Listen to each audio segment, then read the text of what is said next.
പ്രിയപ്പെട്ടവരെ, നമ്മുടെ സന്തോഷങ്ങൾ പൂർണ്ണമാകുന്നത് നാം ആ സന്തോഷത്തിലൂടെ എന്താണ് നേടിയത് എന്ന കാര്യം ചിന്തിച്ച് നോക്കുമ്പോഴാണ്.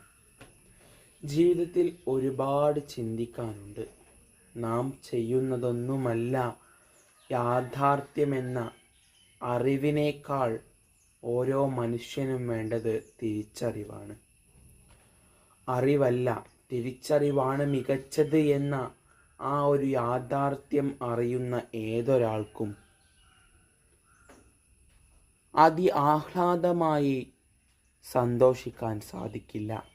സന്തോഷവും സങ്കടവും നിമിഷങ്ങൾ മാത്രമാണ് ഉണ്ടാകുന്നത് എന്ന അത്ഭുതകരമായ കാര്യം നിങ്ങൾ ഓർക്കണം.